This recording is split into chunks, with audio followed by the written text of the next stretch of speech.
Bismillahirrahmanirrahim. Assalamualaikum warahmatullahi wabarakatuh. Alhamdulillahirabbil alamin. Amma ba'du.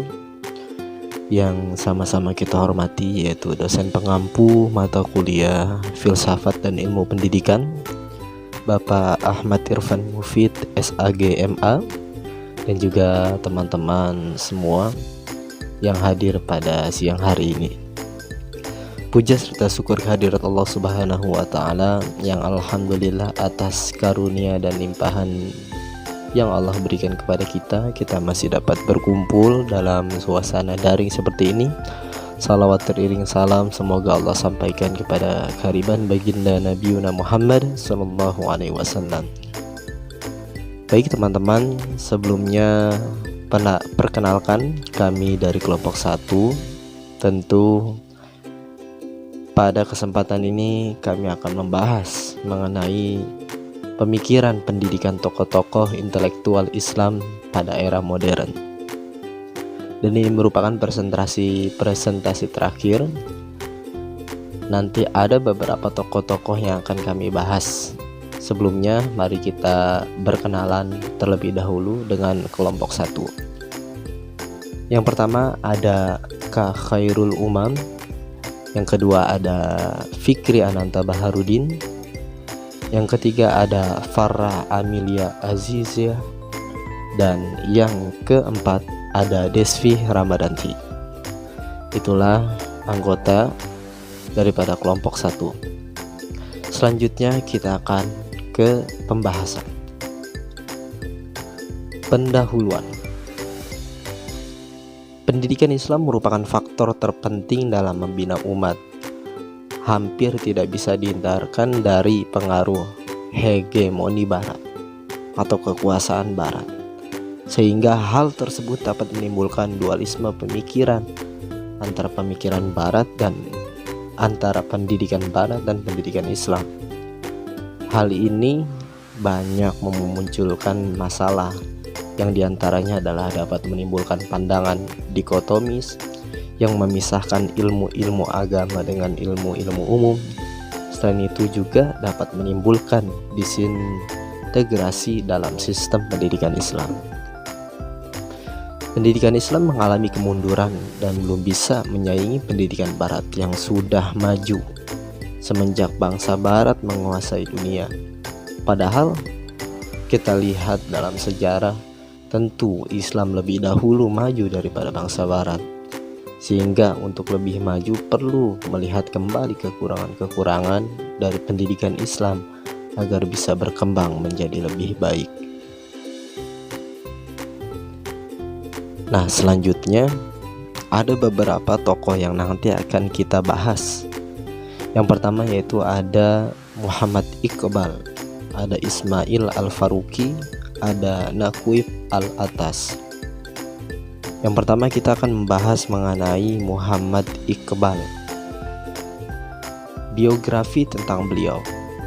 Muhammad Iqbal lahir di Sialkot, Punjab, wilayah Pakistan, pada 9 November 1877 Masehi, dari keluarga yang tentunya religius, paham dan mendalami tentang agama. Ayahnya bernama Muhammad Nur. Beliau adalah seorang tokoh sufi, sedang ibunya adalah Imam Bibi, juga dikenal sebagai muslimah yang salehah. Pendidikan formalnya dimulai dari Scottish Mission School di Sial, kemudian di Government College di Lahore sampai mendapat gelar BA. Apa itu gelar BA? Nah, itu merupakan gelar Bachelor of Art atau disingkat BA. Itu merupakan pencapaian tingkat sarjana yang diberikan oleh universitas-universitas di seluruh dunia. Subjek khususnya itu dalam disiplin seperti seni, humaniora, dan juga ilmu sosial, dan kadang bisnis ataupun yang lainnya. Nah, pada tahun 1897 dan meraih gelar master juga Jadi mendapat gelar BA pada tahun 1897 dan meraih gelar master dalam bidang filsafat tahun 1899. Iqbal memiliki jiwa seni yang kuat. Beliau juga mewariskan banyak karya tulis, bentuk prosa, puisi, jawaban atas tanggapan orang ataupun kata pengantar karya orang lain. Kebanyakan karya-karya ini menggunakan bahasa Persia. Karya-karya Muhammad Iqbal. Di antara beberapa karya Muhammad Iqbal yaitu, teman-teman bisa lihat dalam slide ini, ada beberapa karya diantaranya seperti The Development of Metaphysics in Persia, Asra Khudi, Rumus Bukhdi, Zafid Nama, The Reconstruction of Religious Thought in Islam, Musafir, Zarb, Bal, Jibril, Letters and Writing of Iqbal. Dan itu adalah karya-karya daripada Muhammad Iqbal. Selanjutnya akan dibahas juga mengenai pemikiran Muhammad Iqbal tentang pendidikan. Pendidikan menurut Muhammad Iqbal sesungguhnya bertujuan membentuk manusia sejati.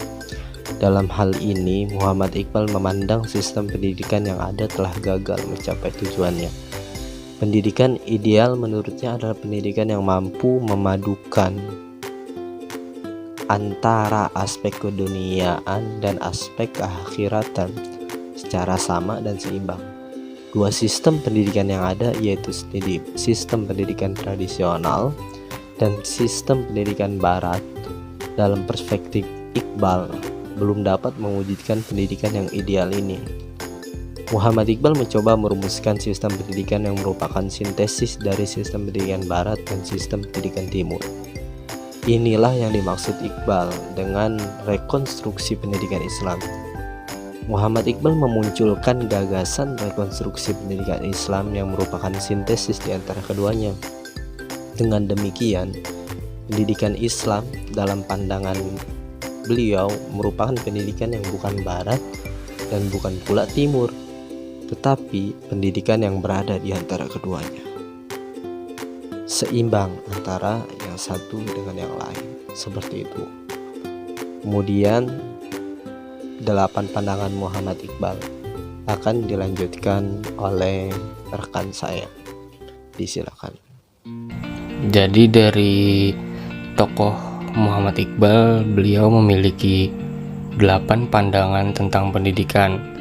Yang pertama ada konsep individu, yang kedua pertumbuhan individu, yang ketiga keseimbangan jasmani dan rohani, yang keempat pertautan individu dengan masyarakat, yang kelima kreativitas individu, yang keenam peran intelek dan intuisi, yang ketujuh pendidikan watak, dan yang kedelapan adalah pendidikan sosial. Untuk penjelasan dari 8 pandangan Muhammad Iqbal di sini bisa dilihat di makalah ya teman-teman. Kemudian kita masuk ke tokoh Ismail Al-Faruqi. Yang pertama biografinya beliau dulu. Profesor Ismail Raji Al-Faruqi dilahirkan di Java, Palestina pada 1 Januari 1921. Ayahnya bernama Abd al-Huda Al-Faruqi adalah seorang hakim qadli yang merupakan seorang yang memiliki agama yang kokoh serta berpendidikan Islam. Al-Faruqi memperoleh pendidikan agama di rumahnya melalui ayahnya dan melalui masjid di dekat tempat tinggalnya.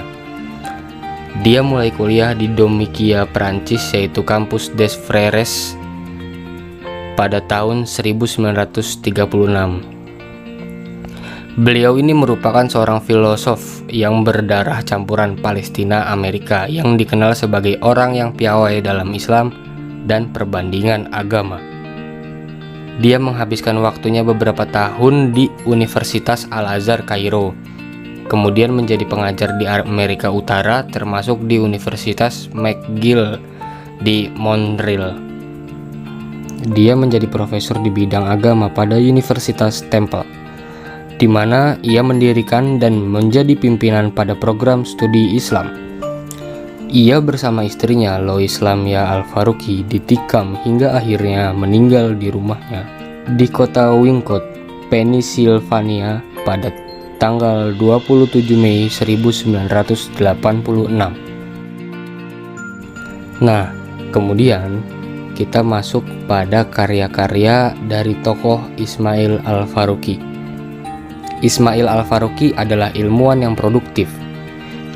Ia berhasil menulis lebih dari 20 buku dan 100 artikel. Di antara buku-bukunya yang terpenting adalah 1.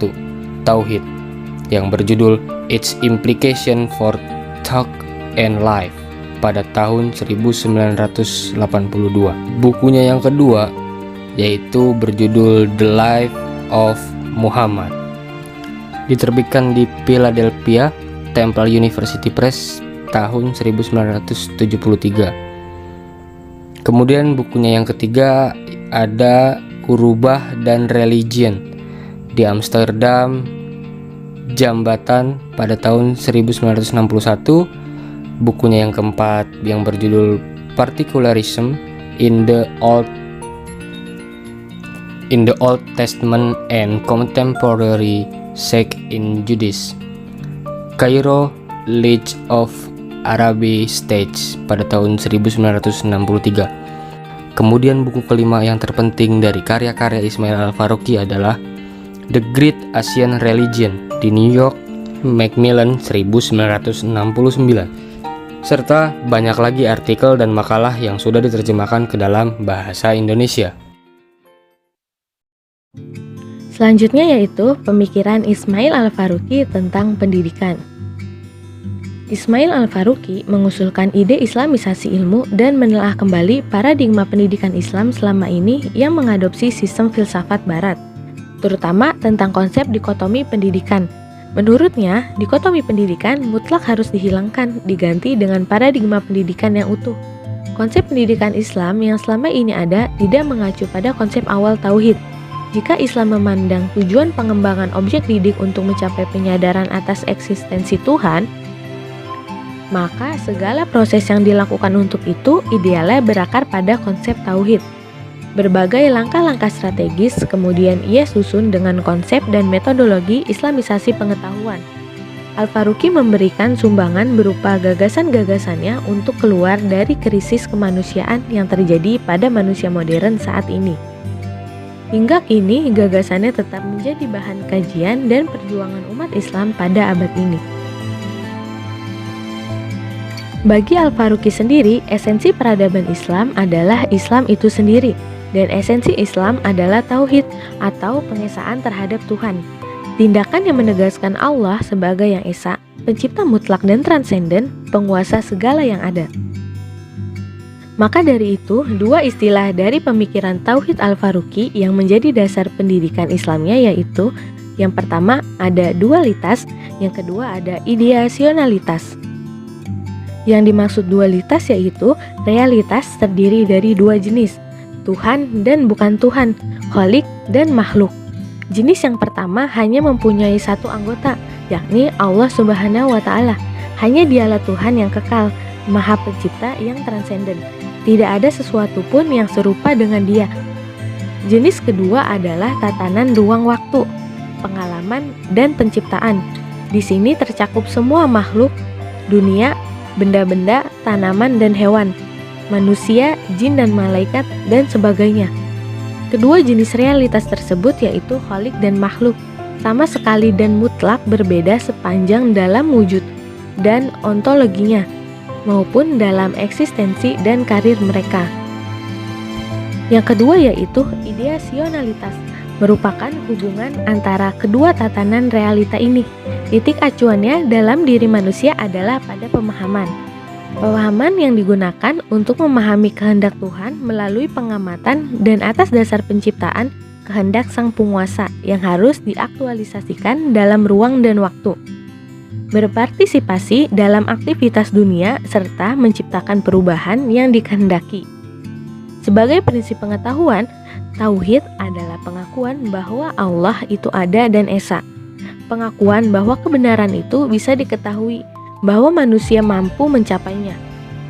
Skeptisisme menyangkal kebenaran ini adalah kebalikan dari tauhid.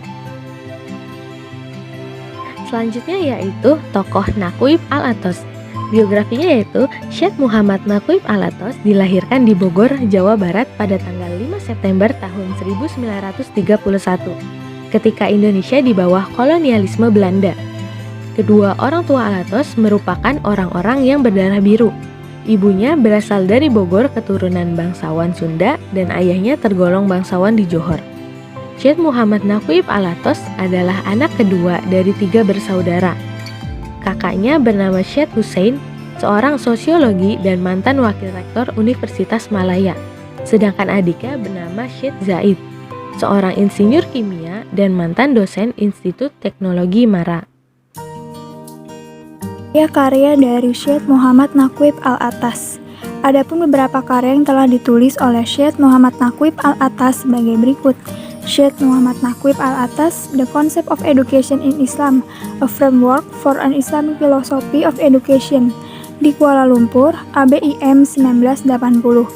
Selanjutnya, Syekh Muhammad Naqib al-Athos, Islam and Sekularisme, Kuala Lumpur, ABIM 1978. Syekh Muhammad Naqib al-Athos, Islam and the Philosophy of Science, di Malaysia, ISTAK 1989. Aims and Objective of Islamic Education, di Jeddah University of King Abdul Aziz 1979. Nah, buku yang saya sebutkan tadi itu ditulis bersama 7 orang. Nah, di dalamnya termasuk Syekh Muhammad Naqib al-Athos.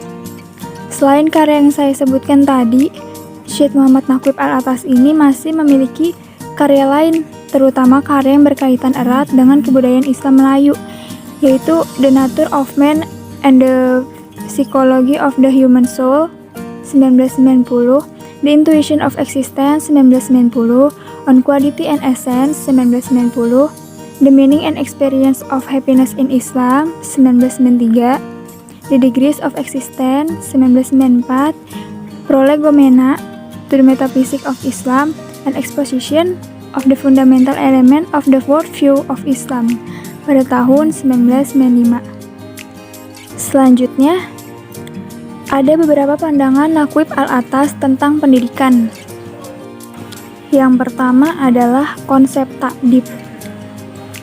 Seperti yang saya sudah jelaskan sebelumnya, ta'dib ini merupakan sebuah penekanan pada pemikiran Naqib al-Athos tentang pendidikan.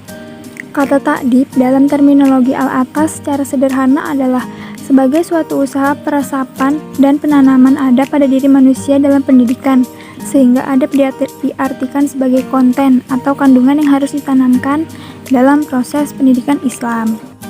Dalam arti yang luas, al-Athos memberikan definisi adab sebagai pengenalan dan pengakuan terhadap realitas bahwasanya ilmu dan segala sesuatu yang wujud yang ada terdiri dari sesuatu yang sesuai dengan kategori-kategori dan tingkatan-tingkatannya, dan bahwa seseorang itu memiliki tempatnya masing-masing dalam hubungan dan realitas serta kapasitas, potensi fisik, intelektual, dan spiritualnya. Pentingnya makna adab dan keterkaitan dengan pendidikan manusia yang baik akan semakin terasa ketika disadarinya bahwa adab ini memang sangat penting pada dunia pendidikan. Yang kedua adalah pandangan al-Athos tentang pendidikan, yaitu dasar dan peranan pendidik serta peserta didik dalam pendidikan. Peranan guru atau pendidik dalam proses pendidikan sangatlah penting. Sebelum belajar kepada seorang guru, peserta didik harus mempersiapkan spiritualnya terlebih dahulu, seperti niat yang ikhlas, sabar, jujur, sehingga kualitas diri mereka dapat ditingkatkan dan kualitas imannya akan menjadi lebih kuat. Al-Athos mengatakan bahwa peserta didik harus menginternalisasikan adab dan mengaplikasikan sikap tersebut sebagaimana diungkapkan dalam bukunya Risalah, dikutip oleh Iqbal dari Wan Mod dan Wan Daud Ilmu pengetahuan harus dikuasai dengan pendekatan yang berlandaskan sikap ikhlas, hormat, dan sederhana terhadapnya. Pengetahuan tidak dapat dikuasai dengan tergesa-gesa, seakan-akan pengetahuan adalah sesuatu yang terbuka bagi siapa saja yang menguasainya, tanpa terlebih dahulu punya arah dan tujuan, kemampuan dan persiapan. Pandangan Al-Atas tentang pendidikan yang ketiga itu adalah pada peranan bahasa. Al-Atas mengatakan, berita yang benar adalah salah satu sarana untuk mendapatkan ilmu pengetahuan, di samping panca indera, common sense, dan intuisi. Komunikasi antara berita yang benar dan interpretasi sumber tulisan ataupun verbal dari semua saluran ilmu lainnya hanya akan membuahkan hasil jika kedua belah pihak yang terlibat memahaminya. Tentunya memahami makna yang benar dari pesan yang akan disampaikan. Oleh sebab itu, Al-Atas memutuskan memusatkan perhatian pada misteri bahasa, terutama bahasa Arab dan bahasa Islam, serta bahasa asing penting lainnya, sebagai alat transmisi dan pencairan ilmu pengetahuan dan kebenaran. Pandangan selanjutnya adalah dari segi metode pendidikan. Penyakit yang melanda dunia Islam adalah simptom dikotomi yang secara langsung ataupun tidak langsung dipengaruhi oleh dunia barat.